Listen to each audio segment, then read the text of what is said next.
Hello बच्चों, मैं Suresh sir calculus वाला में आपका स्वागत करता हूं। चलिए हम अगले साल 2024 के लिए आईआईटी जेईई के लिए पिछले साल मतलब इसी साल का 2023 का पीवाईक्यू लेकर के बढ़ते हैं और हम इंटीग्रेशन का क्वेश्चन इस बार लेके आए हैं। पहले हमने बाइनोमियल थ्योरम के बहुत सारे क्वेश्चंस प्रीवियस ईयर में कर दिए हैं। अब डेफिनेट इंटीग्रेशन कर ले रहे हैं, तो डेफिनेट इंटीग्रेशन पहले तो यहां मेंशन करते हैं। डेफिनेट इंटीग्रेशन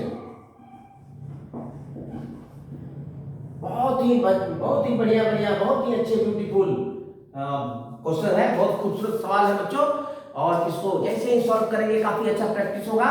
तो हम चाहते हैं कि आपका समय बर्बाद न करें, क्योंकि ये बहुत ही क्रूशियल और वैल्यूएबल टाइम है आपके लिए। तो हम सीधे क्वेश्चंस लेते हैं। ये क्वेश्चंस काफी कंसेप्चुअल है, इसमें लिमिट का वैल्यू निकालना है और डिफरेंट इंटीग्रेशन का यूज करना है। तो ये डिफरेंट इंटीग्रेशन से बहुत आसानी से निकल जाता है। तो limit as a different integration, एक different integration as a limit भी होता है, तो यहाँ लिमिट को डिफरेंट इंटीग्रेशन के फॉर्म में लेना है। तो इसके लिए कंसेप्ट एक फॉर्मूला होगा, उसको मैं लिख दूंगा। पहले क्वेश्चंस लेते हैं। ये 2023 का ही क्वेश्चन है बच्चों। तो क्वेश्चन है find the limit, find the limit. Limit है आपका, limit n tends to infinity, और ये है 1/1 plus n plus 1/2 plus n plus 1/3 plus n plus dot dot dot plus 1/2n। ये लिमिट का वैल्यू निकालना है। देखो बहुत ही सिंपल ये है, एक सीरीज है। ध्यान देखो 1 2 3, ये इसको लिख सकते हैं n प्लस n, तो n तक जाता है। इसमें एक कंसेप्ट है बच्चों, इस लिमिट को हम डिफरेंट इंटीग्रेशन के फॉर्म में, डेफिनेट इंटीग्रेशंस के फॉर्म में कैसे निकालते हैं। तो यहाँ कंसेप्ट मैं बता देता हूँ आपको पहले, और फिर उसके बाद में सॉल्व करते हैं। बहुत ही आसान है, इसको हम लिख सकते हैं सीरीज के रूप में।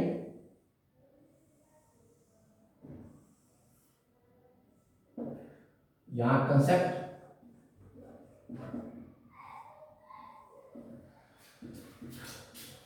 तो देखो यहाँ पर होता है हमारा जो कंसेप्ट बनता है वो है कि देखो limit n tends to infinity 1/n sigma summation f of r by n। मतलब सिग्मा के बाद जो भी फंक्शन है वो r बाई n का फंक्शन होना चाहिए, और r is from 0 to n-1 या 1 to या 1 to n या 1 to n सॉरी।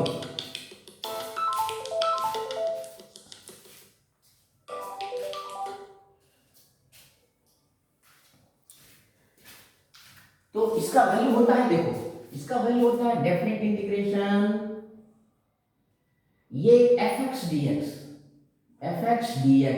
सिर्फ इस फंक्शंस में ये 1/n खत्म रहता है, ये इंटीग्रेशन का चिन्ह रहता है दोनों मिलकर के, और fx dx रहता है। और यहाँ लिमिट होता है, ये देखो r/n जो भी फंक्शन होता है r, इसमें r इज इक्वल टू इसका लोअर लिमिट डालते हैं और n का वैल्यू इंफिनिटी डालते हैं। पहले r इज इक्वल टू 1 डालेंगे तो 1/n होगा a to b, where ये देखना है a is equal to limit n tends to infinity r is equal to 1/n। r 1 डालेंगे तो ये 1 डालेंगे तो 1/infinity, तो ये हो जाएगा 0। और एक और लिख देते हैं, ये जो हमेशा 0 to 1 आता है, जनरली 0 to 1 आएगा बच्चों। ये फिर भी टेस्ट कर लेगा। अब b is equal to limit n tends to infinity, और ये हो जाएगा आपका r is equal to last term n/n, इसी में डालते हैं, इसमें डाल देते हैं तो ये तो n कट जाएगा तो 1 आ जाएगा, और 1 में डालेंगे तो ये तो हो जाएगा 1, तो 0 to 1 a to b। अब जैसे ही डालेंगे इंटीग्रेट करेंगे तो आ जाएगा। तो चलिए यहाँ सॉल्यूशन लेते हैं।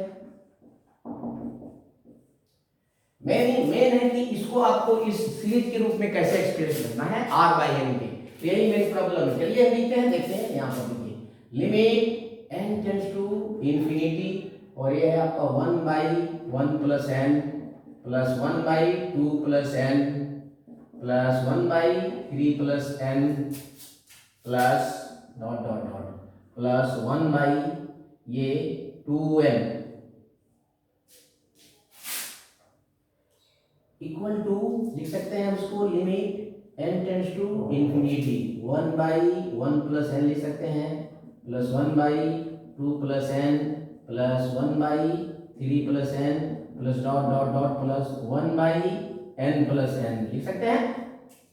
तो देखो यहाँ पहला नंबर ही बदल रहा है, इसकी जगह पर आ रहेगा तो ये हो जाएगा आपका limit n tends to infinity और ये हो जाएगा देखो sigma 1 by r plus n। यह नहीं होगा, देख लो r का वैल्यू तो r का वैल्यू 1 to n डाल देंगे, यहाँ पर 1 डालेंगे तो 1 बाई फर्स्ट टर्म आ जाएगा, 2 डालेंगे सेकंड टर्म, ये थर्ड टर्म आ जाएगा।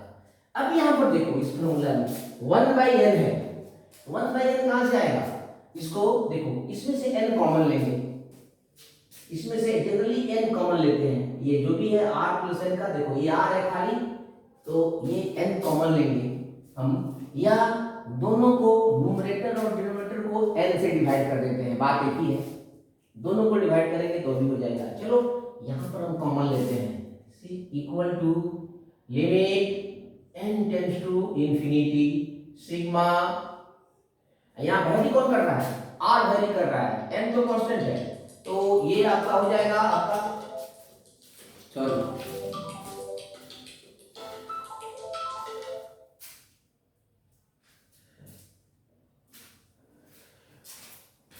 ये हो जाएगा आपका sigma r is from 1 to n, ये कॉमन लेंगे तो हो जाएगा ये 1 बाई, इसमें से हम n कॉमन लेंगे तो ये हो जाएगा n और ये हो जाएगा r बाई n प्लस 1।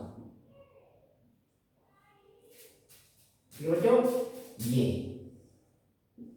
अब ये 1 बाई n को हम यहाँ बाहर लेते हैं, कांस्टेंट है 1 बाई n तो लिमिट n टेंड्स, लेकिन इस 1 बाई n को इसके बाहर नहीं ले सकते, n tends to infinity 1 by n और ये हो जाएगा sigma r is from 1 to n और ये हो जाएगा 1 by r by n plus 1। अब देखो ये फंक्शन हो गया है r बाई n का, तो क्लियरली ये बाय दिस फार्मूला ये हो जाएगा डेफिनेट इंटीग्रेशंस, देखो 1 डालेंगे तो यहाँ इनफिनिटी 0 हो जाएगा, अगर 1 डालेंगे n डालेंगे तो n बाई n 1 हो जाएगा, fx यहाँ पर सिर्फ इसमें r बाई n की जगह पर x डालोगे तो 1 by x plus 1 dx clearly हो जाएगा फ्रॉम दिस फार्मूला, देख लीजिए क्लियर। तो ये इंटीग्रेशन हो जाएगा ln log x प्लस 1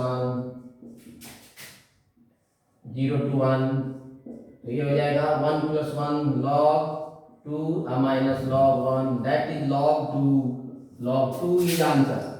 तो इस तरह से हमने वैल्यू निकाल दिया है, log 2 इसका आंसर है बच्चों, बहुत ही अच्छा और प्यारा क्वेश्चन है, ये पिछले साल ही आपके एग्जाम में आया हुआ है, ठीक है बच्चों। तो इसको देख लीजिए, ये कंसेप्ट है इसका, इस कंसेप्ट को ग्रास्प करते हो तो इससे एक क्वेश्चन हमेशा हर साल एवरी ईयर जेईई में आज पूछ रहे हैं, इसलिए इस कंसेप्ट को गेन करो, बहुत ही सिंपल कंसेप्ट है ये, अभी बहुत सारा क्वेश्चन आएगा इस पर। तो चलिए आज के लिए बस इतना ही, फिर मिलते हैं नेक्स्ट क्लास में, थैंक यू।